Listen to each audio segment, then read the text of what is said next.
மெய்யழகன் படத்தில் இந்த சீனில் மெய்யழகன் என்ன சொல்லியிருப்பாரு அப்படின்னா, புது ட்ரெஸ் போடுறதெல்லாம் எங்களுக்கு பெரிய விஷயமா இருக்கும். யாராவது பழைய ட்ரெஸ்ஸை கொடுப்பாங்க, அப்போ தான் புதுசு மாதிரி போட்டுக்கிட்டு இருப்போம் அப்படின்னு சொல்லியிருப்பாரு. இந்த டயலாக்கை கனெக்ட் பண்ணுற விதமாகவே இவருடைய தொழில் என்னவா இருக்கும் அப்படின்னா, ஒரு கார்மெண்ட்ஸ் வச்சு நடத்துகிற மாதிரி காட்டியிருப்பாங்க. அந்த கார்மெண்ட்ஸோடைய பேர் எழில் கார்மெண்ட்ஸ் அப்படின்னு அருள்மொழி கிட்ட பேசுகிற இந்த சீன் மூலமாக ஆடியன்ஸுக்கு கன்வே பண்ணியிருப்பாங்க. ஆக்டர் அரவிந்த் சாமி, ஆக்டர் கார்த்தி நடித்து ரீசெண்டாக ரிலீஸ் ஆன படம் மெய்யழகன். இந்த படத்தோடைய ஹிடன் டீட்டெயில்ஸ் தான் நாம் இந்த வீடியோவில் பார்க்க போகிறோம். இந்த வீடியோவில் ஸ்பாய்லர்ஸ் இருக்கும். ஸோ படத்தை பார்த்தவங்க இந்த வீடியோவை பாருங்கள். இப்போ இந்த படம் நெட்ஃப்ளிக்ஸ் ஓடிடியில் அவைலபிளாக இருக்குது. வேணுங்கிறவங்க செக் பண்ணி பாருங்கள். இந்த படத்தில் அருள்மொழியோடைய கேரக்டர் எடுத்துக்கிட்டோம் அப்படின்னா, இந்த படத்தோடைய ஸ்டார்டிங்கில் அருள்மொழி சின்ன வயசாக இருக்கும்போதே வீட்டை சொந்தக்காரவங்களாம் வாங்கிடுவாங்க. அவரை பொறுத்த வரைக்கும் அந்த வீடு அவங்க கொள்ளு தாத்தா கட்டின ஒரு கோவில் மாதிரி நினச்சிருப்பாரு. அதனால் இந்த வீடு அவரை விட்டு போகிறது ரொம்பவே அருள்மொழிக்கு கஷ்டமாக இருக்கும்.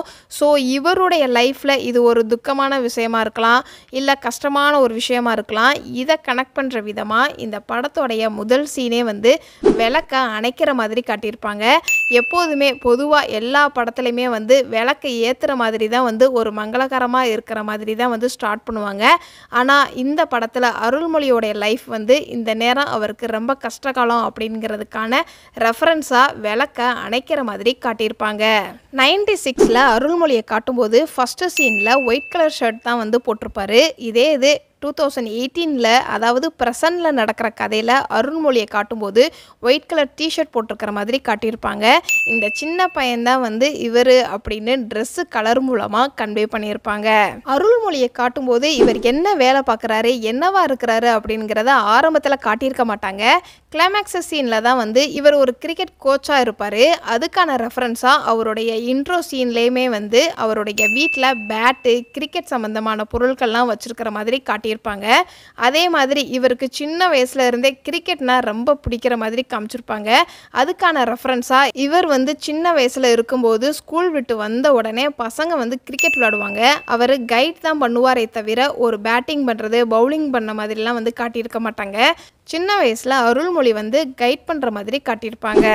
சின்ன வயசில் அருள்மொழி ஊரை விட்டு வரும்போது சில்வர் ஸ்ட்ராப்பில் வாட்ச் கட்டியிருப்பார். சென்னைக்கு வந்ததுக்கப்புறம் நார்மலாக லெதர் வாட்சுக்கு மாறி இருப்பார். அதே இது இவர் திரும்ப மேரேஜ் ஃபங்க்ஷனுக்காண்டி அவருடைய சொந்த ஊருக்கு போகும்போது அருள்மொழி அப்பா அவர் போட்டிருக்கிற வாட்சை கலட்டி கொடுப்பாரு.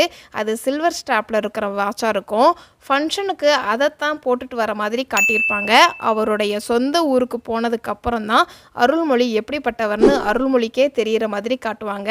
அதுக்கான முதல் படியாக ஊருக்கு போகும்போதே அருள்மொழிக்கு பிடிச்ச மாதிரி சின்ன வயசில் யூஸ் பண்ண சில்வர் ஸ்டாப் வாட்சை மாற்ற மாதிரி காமிச்சிருப்பாங்க. அருள்மொழிக்கு ஊருக்கு வர்றதுக்கு பிடிக்காது, மனசே இறுக்கமாக இருக்கிற மாதிரி காட்டியிருப்பாங்க. அது எங்கெங்கே காட்டியிருப்பாங்க அப்படின்னா, ட்ரெயின் தஞ்சாவூர் ஸ்டேஷனில் வந்திருக்கோம். ஆனாலும் ட்ரெயினை விட்டு அவரை கீழே இறங்குறதுக்கு ரொம்ப தயங்கி தான் இறங்குவார். இப்போ அருள்மொழி கண்டிப்பாக மேரேஜ் ஃபங்க்ஷனுக்கு போயே ஆகணும், அதுக்கு ஒரு ஆள் வேணும். இந்த சீனை கனெக்ட் பண்ணுற விதமாக டல்லாக இருக்கிற அருள்மொழியை ஜெகதீஷ் அப்படிங்கிற ஒரு கேரக்டர் அருள்மொழி கிட்ட பேசுவார். அப்போ அவர் என்ன சொல்லியிருப்பார் அப்படின்னா, பிடிக்காத 4 பேருக்காக நீங்கள் வராமல் இருக்காதீங்க, உங்களையும் யாருக்காவது பிடிச்சிருக்கும், அவங்களுக்காக நீங்கள் கண்டிப்பாக ஊருக்கு வாங்க அப்படின்னு சொல்லியிருப்பார். இந்த டயலாக் மூலமாக மெய்யழகனை தான் சிம்பாலிக்காக சொல்லியிருப்பார். சொந்த ஊருக்கு போனோம் அப்படின்னா கண்டிப்பாக ஒரு எக்ஸ் லவர்னு ஒரு கேரக்டர் இருக்கும். அதையுமே இந்த படத்தில் அருள்மொழிக்கு போகிற போக்கில் டீசெண்டாக காட்டியிருப்பாங்க. அருள்மொழியும் லதாவும் பேசுகிற மாதிரி ஒரு சீன் இருக்கும். அதில் லதா ரொம்ப நாள் கழித்து பார்க்குறதுனால வாங்க போங்கன்னு அருள்மொழிக்கு மரியாதை கொடுத்து பேசுவாங்க. அப்போ அருள்மொழி என்ன சொல்லியிருப்பார் அப்படின்னா, இது என்ன புதுசாக வாங்க போங்கலாம், நீ வா போனே பேசலாம் அப்படின்னு சொல்லியிருப்பார்.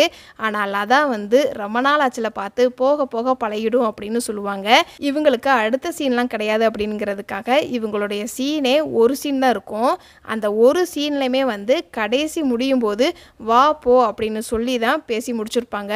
ஸோ இந்த ஒரு சீன்லையுமே கண்டினியூட்டி மிஸ் ஆகாமல் இவங்க 2 பேத்துக்கான ரிலேஷன்ஷிப்புக்கு எண்டு கார்டு போட்டிருப்பாங்க. புவனாவுக்கு அருள்மொழி வாங்கிட்டு வர கிஃப்ட் என்னவா இருக்கும் அப்படின்னா, புவனா சின்ன வயசில் எப்படி இருந்துச்சோ அதை கனெக்ட் பண்ணுற விதமாக தான் கிஃப்ட் வாங்கிட்டு வர மாதிரி காட்டியிருப்பாங்க. சின்ன வயசுல புவனா வந்து கழுத்துல பாசி மோதிரம் போட்டிருக்கிற மாதிரி காட்டியிருப்பாங்க. ஸோ அதே ஞாபகம் வச்சு கல்யாணத்தப்பையும் பாசி மோதிரம் கொலுசு இந்த மாதிரிலாம் கிஃப்ட் வாங்கிட்டு வந்திருப்பாரு. அருள்மொழி ஊரை விட்டு போறதுக்கு ஒரு 4 சொந்தக்காரங்க தான் வந்து காரணமா இருப்பாங்க. இந்த படத்துல அந்த 4 சொந்தக்காரங்க வந்து பெருசா சொல்ற அளவுக்கு காட்டியிருக்க மாட்டாங்க.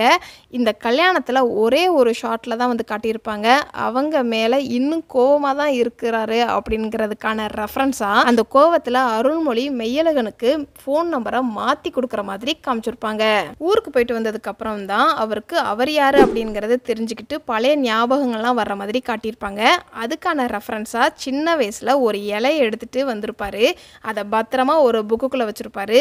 அதை கிளைமேக்ஸ் சீன்ல தான் வந்து காட்டியிருப்பாங்க. இதை கனெக்ட் பண்ற விதமா மெய்யழகன் மூலமா பழைய ஞாபகங்கள்லாம் நமக்கு திரும்ப கிடைச்சிருக்கு அப்படிங்கிறத சிம்பாலிக்கா சொல்லியிருப்பாங்க. அருள்மொழி சாமி கும்பிடாத மாதிரி காட்டியிருப்பாங்க. சின்ன வயசுலயுமே வந்து கோயிலுக்குள்ள படுத்திருப்பாரு, பிரசாதம்லாம் சாப்பிடுவாரு. ஆனா பெருசா சாமி கும்பிட்ட மாதிரி காட்டியிருக்க மாட்டாங்க.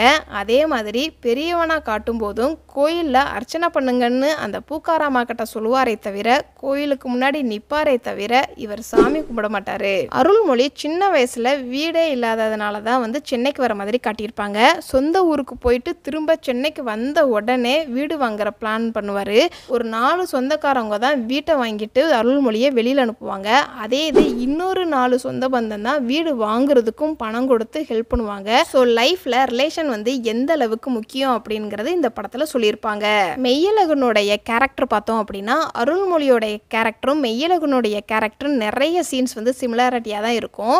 அருள்மொழியை பார்த்து வளர்ந்துருப்பாரு மெய்யழகன். ஸோ அருள்மொழியோடைய கேரக்டரை அப்படியே அப்சர்வ் பண்ணி அவரை மாதிரியே இருப்பாரு.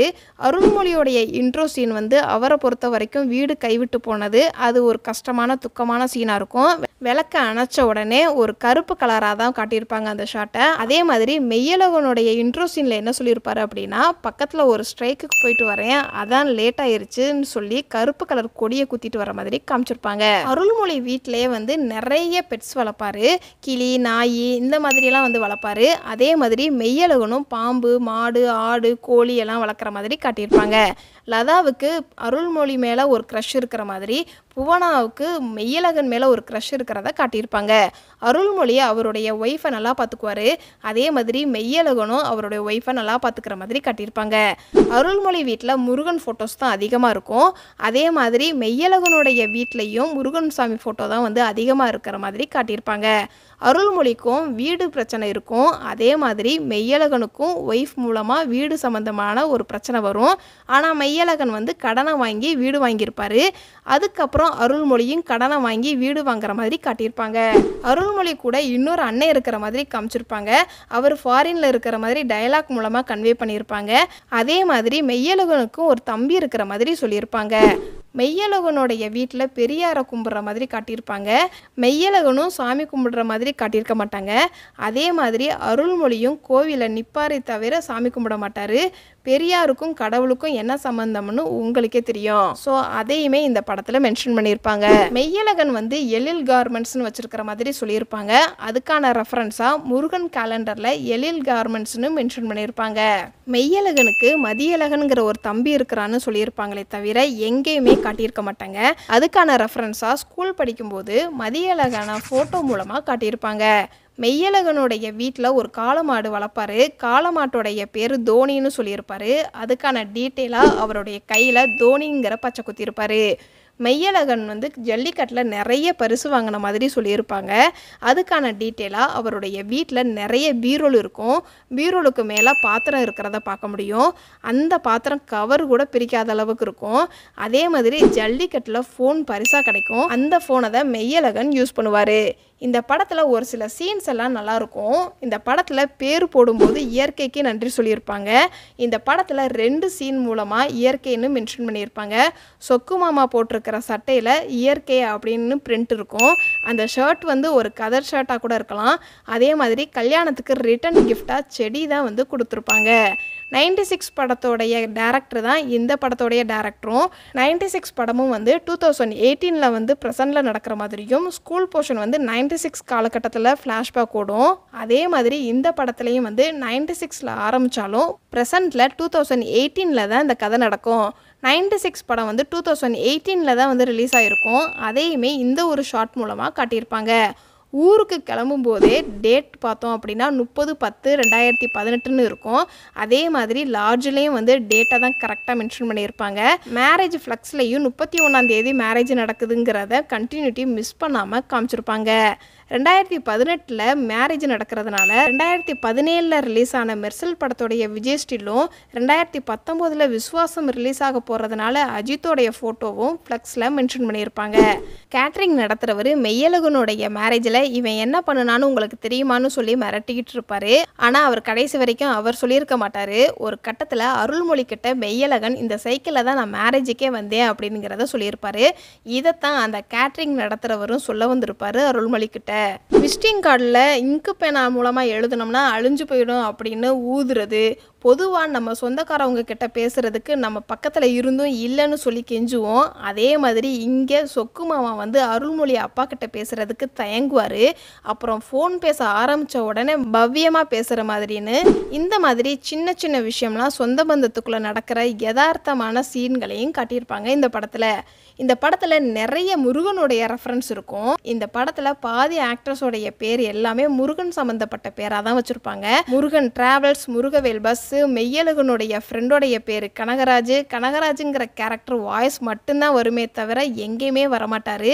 முருகன் பாட்டோடைய caller tune, Murugan calendar, Murugan dollar, மெய்யழகனுடைய மோதிரத்தில் ஓம் சிம்பிள், இந்த மாதிரி முருகன் சம்மந்தப்பட்ட ரெஃபரன்ஸு இந்த படத்தில் அதிகமாக இருக்கும். இந்த படத்தில் நடித்த எந்த கேரக்டர் ரோலு உங்களை ரொம்ப இம்ப்ரெஸ் பண்ணுச்சு அப்படிங்கிறத கமெண்ட்ஸில் சொல்லுங்கள். இதுக்கு முன்னாடி நம்மளுடைய சேனலில் ஆக்டர் சூர்யா நடித்த கங்குவா படத்தோடைய ஹிடன் டீட்டெயில்ஸ் வீடியோ அப்லோட் பண்ணியிருக்கிறோம். கமெண்ட் பாக்ஸில் லிங்க் இருக்குது, வேணுங்கிறவங்க செக் பண்ணி பாருங்கள். மெய்யழகன் படத்தில் இதெல்லாம் நான் நோட் பண்ண சின்ன சின்ன ஹிடன் டீட்டெயில்ஸ். இந்த மாதிரி படத்தோடைய ஹிடன் டீட்டெயில்ஸ் நீங்கள் இன்னும் தெரிஞ்சுக்கணும் அப்படின்னா நம்மளுடைய சேனலை சப்ஸ்கிரைப் பண்ணி பெல் ஐக்கானையும் கிளிக் பண்ணுங்கள்.